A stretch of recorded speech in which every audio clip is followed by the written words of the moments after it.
Your friends are scrolling through short content, but you, my friend, you're here to learn. Welcome to TRS Clips. There's a Buddhist chant which goes Om Mani Padme Hum. So I'd asked a Buddhist monk on the show what the main difference between Buddhism and Hinduism is. And he said that in Buddhism, the first and foremost thought is altruistic thinking, which is Vasudev Kutumbakam, which says that you first pray for the welfare of the world. I think that's anciently what India was for the world as well. Like everyone knows the stories of Nalanda, Takshashila, how we were like a knowledge center. I feel, sorry I'm saying this, but your generation, when you guys were young, y'all saw a much more difficult India. And now y'all are kind of giving the reins over to like my generation.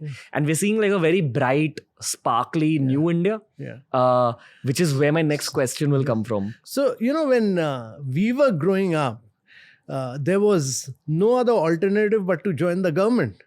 When we started Startup India movement, there were just 150 odd startups. Today, there are over 1 lakh of startups. If I was to begin my life again, I would do a startup rather than joining the IS. Really? Yes. Okay.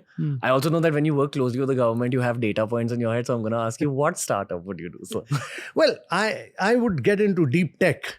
I would get into advanced chemistry cell battery. I would look at electric mobility because that is the area which is going to redefine India. Okay. Redefine India. Because in India, you know, there are only 22 vehicles per 1,000 people right now. In United States, there are 1,100 vehicles per 1,000 people. So India's journey of mobility has just begun. We can easily get into electric mobility for the future. In America, if they move from presently, they move towards electric mobility, the level of destruction will be very high. In India, we can do all two-wheelers 100% as electric vehicle. We can do three-wheelers, fully electric vehicles. All new cars should be electric vehicles. I'm a great believer. We should be the technology leaders of the world in this. Okay. Yes. This is where the next big money opportunity is. Huge. According to the data. Yes. Okay. Which is why every politician I've had on the show keeps talking about semiconductors. Everyone brings it up. It's a big part of this same. So 3 or 4 things according to me. One is battery for storage, that is on electricity and for mobility. Mobility itself, semiconductor chips, which is very, very critical for the world. And I think green hydrogen, because the world will go green. And even if we make all our electricity renewable, that's only 20% of energy. Balance 80% is fossil fuel, jo hum import karte hain, what we import. So that can all go green with green hydrogen. And green hydrogen we produce by using renewable energy, cracking water, and producing absolutely green hydrogen. And that can be used in refinery, steel, cement, fertilizer. So these are new areas of growth. We'll be a world leader if we get into all new areas of growth. That will give us the big advantage to go forward. You know this show called Shark Tank India, right? Yes. It built an entrepreneurial culture in our country. Like I've been doing YouTube for 8 years, and only in year 7, which was in parallel with Shark Tank India, did our business content really take off in our country. So entrepreneurial spirit is extremely high right now. Like people in India, you know, every child is an entrepreneur. India only needs to do one thing. We need to accept failures. Without failing, you can't succeed. Somehow Indian mothers don't like their child to fail. So all parents must know that their child must fail once or twice, does not matter. Even if he's a school dropout, he'll become a great entrepreneur. So India needs to build an entrepreneurial culture now. And Indians must put money into our startups now. All of us should put money into our startups. Because you've been the CEO of NITI Aayog, I'm going to ask you specifically how we can break that down. What's the actual practical way of doing that? Like, how do you benefit the entrepreneurs of the next generation of our country? Because I'm sure you have a lot of inputs from the policy perspective also. So 2 questions. What's happening now? And if you had all the power in the world to make all the change immediately, what were the changes you would make? So first of all, I think India must put money into our startups. our pension funds, our insurance companies, all Indian family businesses, people like you and me, all of us put some money into our startups. Doesn't matter. What do you mean? Like as resources. Okay. Because we today are dependent on foreign money coming into our startups. Startups need resources. So we should not make ourselves dependent on foreign resources for money. That's number one. Number two, all good business ideas should be supported. Thirdly, we should waive out all rules, regulation, which we have done. We need to do more at the state level. All rules, regulation, in sabko hata dena chahiye for startups. Okay. And fourthly, we need to create more fund of funds. Kya hota hai? When you do fund of funds, there is a fund of fund which will support venture funds. And venture fund then put money into startups. Okay. So we should have more fund of funds where through the venture funds, we provide a lot of more money into our startup movements. Okay. That is the way forward. Okay. And you'll see millions of Indians doing startups. Somebody doing a physical fitness, somebody doing deep tech, somebody doing mobility, somebody doing batteries, somebody doing recycling of batteries. Yeah, this is the movement we need to create. Joining government should be the last choice. Wow. Really? Yes. Why do you say that? Because the satisfaction you will get of building a new India, of creating new wealth, can only come from startups. Old companies always die.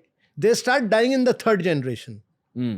So all these big companies you are seeing, to sustain them over a long period is very difficult. We need to build the next 500 big companies. The energy level, the motivational level, the extent of, big companies all become bureaucratic.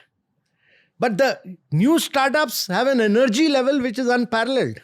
For 3 generations. They should, only for 3 generations. So you need disruption. Got it. You have to constantly keep disrupting status quo in every area. There are new technologies emerging. Got it. If Indians must be the biggest disruptors in the world. In every area. Yes. They say that the actual India growth story, this whole $10 trillion economy thing that's going on, is heavily dependent on our private sector, which is exactly what you're saying also. Am I right in saying that? I wrote a book, Made in India. That book is about the 75 years of business and enterprise. If India is to become a $10 trillion economy, and become a $5 trillion economy by 2027, the role of private sector is critical and is key. Without private sector, India cannot grow. Okay. But what is the true future of it? Like in terms of the Modi government is actively thinking constantly of the private sector, how to benefit it. You see, the key is that in the last 6-7 years, huge reforms were carried out. So goods and services tax, which replaced 32 different taxes and cesses. You have insolvency bankruptcy code, because earlier there was no way of getting out of failures. Now insolvency bankruptcy code have come in. The Real Estate Regulation Act came in. Then the corporate tax was reduced very sharply. Government gave away 1,45,000 crores so that corporate taxes at international level. The definition of MSME was redefined. All this was done to promote private sector investment in India. Partly because COVID came in, I think it has impacted. But next 2-3 years, to my mind, will be the golden period of India's growth. I have a feeling that in the next 3 to 5 years, we'll see huge growth in India. Because we've carried out all the structural reforms. And because we are now a very digital economy. Because every Indian has an identity. We created 550 million bank accounts during 2015 to 17. Every second bank account was opened in India. And then we linked up Aadhaar and mobile number with the bank account. Today we do 11x more payment than America and Europe. We do 4x more than China. 46% of the fast payment in the world are made in India. 46%. So India has become a very digital economy now. We have pole vaulted digitally. That will help us in a very big way in future. I think when it comes to people in power or people in governance, the public often forgets that even you guys are human, and y'all also see the same movies that we see. Yeah. And y'all have also seen all these scenarios like Day After Tomorrow, those movies which talk about global warming and flooding and all that. The narratives in meme culture and the internet are generally that, Mumbai is going to be submerged, Kolkata is going to be submerged. Do these conversations come up? Yes, where absolutely. Apocalyptic scenarios could be a reality in 20 years? The world will survive. But we as human beings will go extinct if we don't work for climate action. Okay. We are not responsible for carbonizing the world. That's the West. They have gobbled up 88% of the carbon space. We have taken only 1.3% of the carbon space. Yet, we have achieved more on going green than any other country in the world. In renewable, in green hydrogen, all these areas. And therefore, we are far ahead of any other country in this. Okay. Is that also an entrepreneurial opportunity? Huge opportunity. Okay. Going green, going digital is the biggest entrepreneurial opportunity for us. Okay. Yes.